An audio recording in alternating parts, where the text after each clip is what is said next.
हरे कृष्णा। श्रीमद् भगवद गीता यथारूप अध्याय 1। कुरुक्षेत्र के युद्ध स्थल में सैन्य निरीक्षण। धृतराष्ट्र ने कहा, हे संजय, धर्म भूमि कुरुक्षेत्र में युद्ध की इच्छा से एकत्र हुए मेरे तथा पांडु के पुत्रों ने क्या किया। संजय ने कहा, हे राजन, पांडु पुत्रों द्वारा सेना की व्यूह रचना देखकर राजा दुर्योधन अपने गुरु के पास गया और उसने ये शब्द कहे, हे आचार्य, पांडु पुत्रों की विशाल सेना को देखें, जिसे आपके बुद्धिमान शिष्य द्रुपद के पुत्र ने इतने कौशल से व्यवस्थित किया है। इस सेना में भीम तथा अर्जुन के समान युद्ध करने वाले अनेक वीर धनुर्धर हैं, यथा महारथी युयुधान, विराट तथा द्रुपद। इनके साथ ही धृष्टकेतु, चेकितान, काशीराज, पुरुजित, कुंती भोज तथा शैव्य जैसे महान शक्तिशाली योद्धा भी हैं। प्राकर्मी, युधामन्यु, अत्यंत शक्तिशाली उत्मौजा, सुभद्रा का पुत्र तथा द्रौपदी के पुत्र, ये सभी महारथी हैं। किंतु हे ब्राह्मण श्रेष्ठ, आपकी सूचना के लिए मैं अपनी सेना के उन नायकों के विषय में बताना चाहूँगा जो मेरी सेना को संचालित करने में विशेष रूप से निपुण हैं। मेरी सेना में स्वयं आप, भीष्म, कर्ण, कृपाचार्य, अश्वत्थामा, विकर्ण तथा सोमदत्त का पुत्र भूरि श्रवा आदि हैं, जो युद्ध में सदैव विजयी रहे हैं। ऐसे अनेक वीर भी हैं जो मेरे लिए अपना जीवन त्याग करने के लिए उद्यत हैं। वे विविध प्रकार के हथियारों से सुसज्जित हैं और युद्ध विद्या में निपुण हैं। हमारी शक्ति अपरिमेय है और हम सब पितामह द्वारा भली भांति संरक्षित हैं, जबकि पांडवों की शक्ति भीम द्वारा भली भांति संरक्षित होकर भी सीमित है। अतएव सेना व्यूह में अपने अपने मोर्चों पर खड़े रहकर आप सभी भीष्म पितामह को पूरी सहायता दें। तब कुरुवंश के वयोवृद्ध, परम प्रतापी एवं वृद्ध पितामह ने सिंह गर्जना की सी ध्वनि करने वाले अपने शंख को उच्च स्वर से बजाया, जिससे दुर्योधन को हर्ष हुआ। तत्पश्चात शंख, नगाड़े, बिगुल, तुरहई तथा सिंह सहसा एक साथ बज उठे। वह समवेत स्वर अत्यंत कोलाहलपूर्ण था। दूसरी ओर से श्वेत घोड़ों द्वारा खींचे जाने वाले विशाल रथ पर आसीन कृष्ण तथा अर्जुन ने अपने अपने दिव्य शंख बजाए। भगवान कृष्ण ने अपना पांचजन्य शंख बजाया, अर्जुन ने देवदत्त शंख तथा अति भोजी एवं अति मानवीय कार्य करने वाले भीम ने पौंड नामक भयंकर शंख बजाया। हे राजन, कुंती पुत्र राजा युधिष्ठिर ने अपना अनंत विजय नामक शंख बजाया तथा नकुल और सहदेव ने सुघोष एवं मणिपुष्पक शंख बजाए। महान धनुर्धर काशीराज, परम योद्धा शिखंडी, धृष्टद्युम्न, विराट, अजय सात्यकी, द्रुपद, द्रौपदी के पुत्र तथा सुभद्रा के महाबाहु पुत्र आदि सबों ने अपने अपने शंख बजाए। इन विभिन्न शंखों की ध्वनि कोलाहलपूर्ण बन गई, जो आकाश तथा पृथ्वी को शब्दायमान करती हुई धृतराष्ट्र के पुत्रों के हृदय को विदीर्ण करने लगी।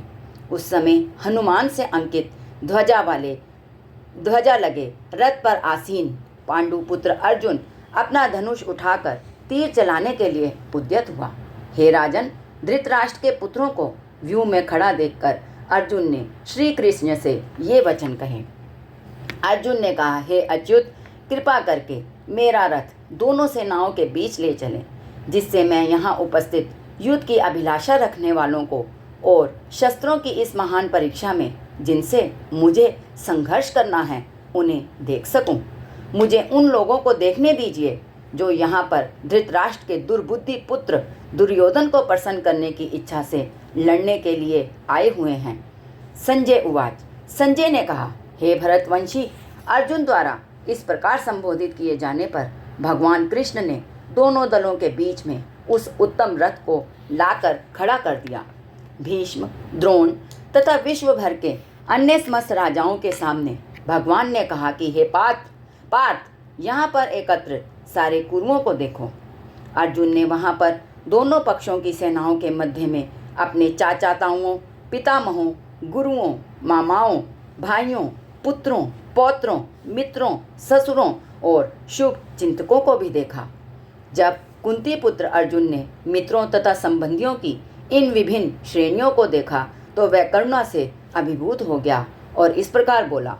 अर्जुन ने कहा, हे कृष्ण, इस प्रकार युद्ध की इच्छा रखने वाले अपने मित्रों तथा संबंधियों को अपने समक्ष उपस्थित देखकर मेरे शरीर के अंग कांप रहे हैं और मेरा मुंह सूखा जा रहा है।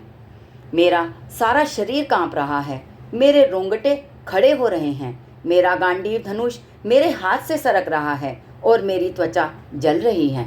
मैं यहाँ अब और अधिक खड़ा रहने में असमर्थ हूँ। मैं अपने को भूल रहा हूँ और मेरा सिर चकरा रहा है।